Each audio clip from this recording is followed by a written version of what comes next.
There's lots of apocryphal stories about the Civil War. One of the more beautiful ones is that there was a fiddle player who played so well that the troops actually gathered around the firelight and listened together, knowing full well that the man in the flickering light across that fire from you was your enemy, that tomorrow you might kill or be killed by. And I think what draws us continually to the Civil War is this notion that it was us fighting ourselves. It's not even brother against brother. It's almost parts of oneself. In the spring of 1864, after 3 long years of bloody warfare, the future of the United States was still at stake.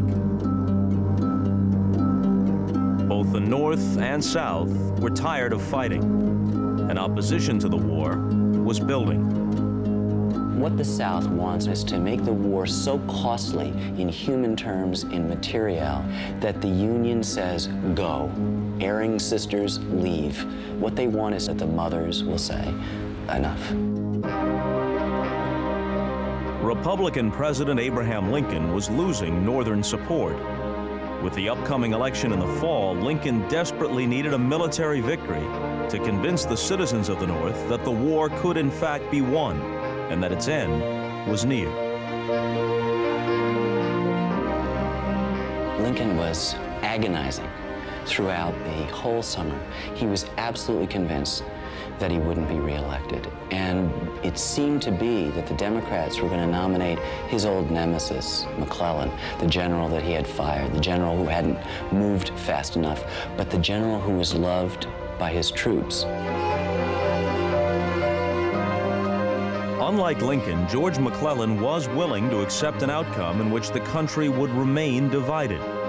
Lincoln's last hope to preserve his vision of a unified country rested with William Tecumseh Sherman. Said Lincoln, "Upon the progress of our arms, all else chiefly depends." General Sherman knew that he had to bring the war to the places in the South that made war possible. Thus, his primary goal was to capture Atlanta.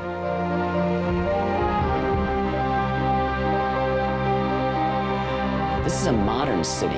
It didn't exist 20 years before. It's a railroad town brought about by the intersection of 2 important railroads. So Atlanta grows around commerce. Sherman knows if he can go and destroy that hub, he has cut the Confederacy off from itself.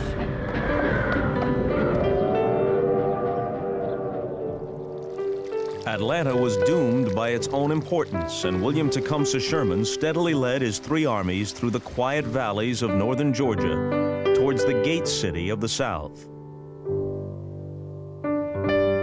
Confederate Commander Joe Johnston was at a distinct disadvantage, outgunned and outnumbered almost 2 to 1.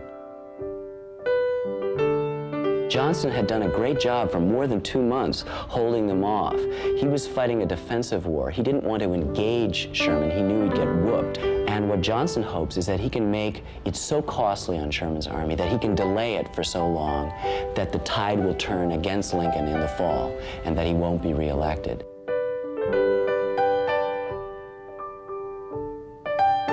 Sherman's army moved relentlessly on Johnston's troops.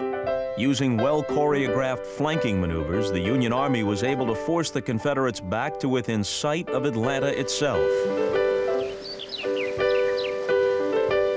Finally, the Union Army comes to the Chattahoochee River, and they know they're there. They know they've arrived, because if they can get across the last impediment to Atlanta, it's just a matter of time. There's a remarkable quote from a Union soldier who says, "Mine eyes have beheld the promised land. The domes and minarets and spires of Atlanta are glittering in the sunlight before us, only 8 miles distant." And as the soldiers caught the announcement that Atlanta was in sight, such a cheer went up as must have been heard even in the entrenchments of the doomed city itself.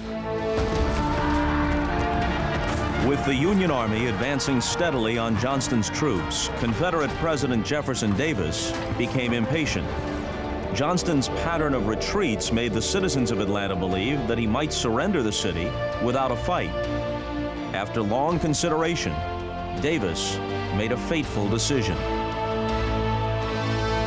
An exasperated Jefferson Davis said, "You're out of here, Johnson." And he puts in Hood. John Bell Hood, a Texan who's lost a leg at Gettysburg, has to be strapped on to his horse each day to fight the battle.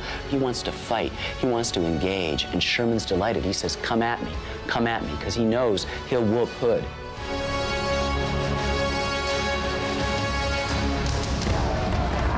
On July 22nd, 1864, newly appointed John Bell Hood made a characteristically bold move. He launched an all-out attack on Sherman's army.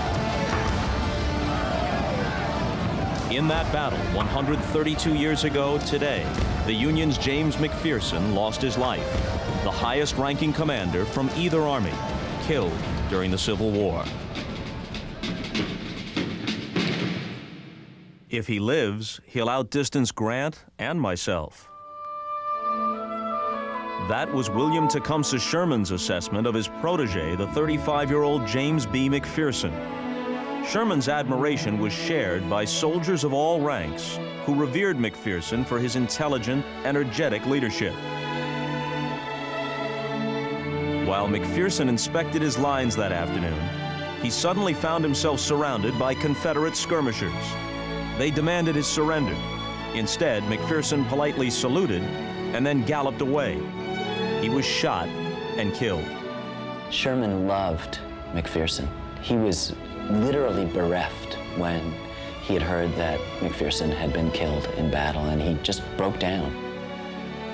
And now Sherman had the painful task of bringing home the tragic but inevitable consequence of any war, which is to tell a young woman in Baltimore what had happened to her fiancé. And he wrote this amazing letter. "I yield to no one but yourself the right to exceed me in lamentations for our dead hero. Though the cannon booms now, and the angry rattle of musketry tells me that I will likely pay the same penalty, yet while life lasts, I will delight in the memory of that bright particular star which has gone before to prepare the way for us, more hardened sinners who must struggle to the end."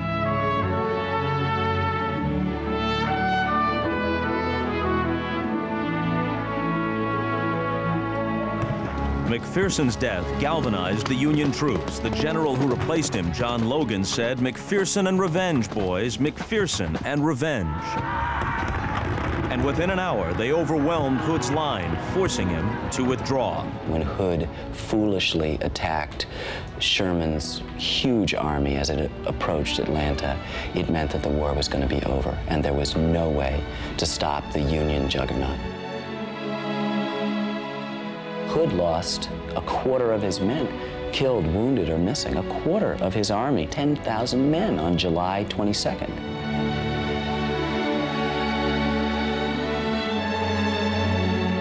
Six weeks later, Sherman would wire Lincoln, "Atlanta is ours," and fairly won.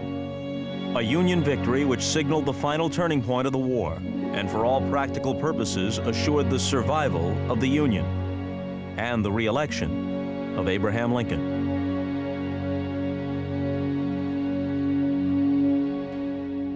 The devastation it wreaked on our national psychology cannot be appreciated. We're here talking about it and thinking about it because it is still the great traumatic event in the childhood of our nation.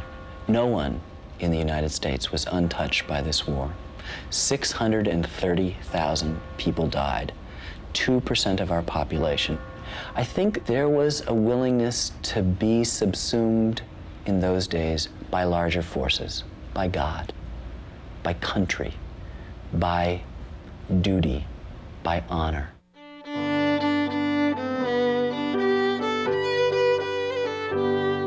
The North's victory preserved the Union and, in a profound sense, transformed it. People had a different conception back then of what their country was.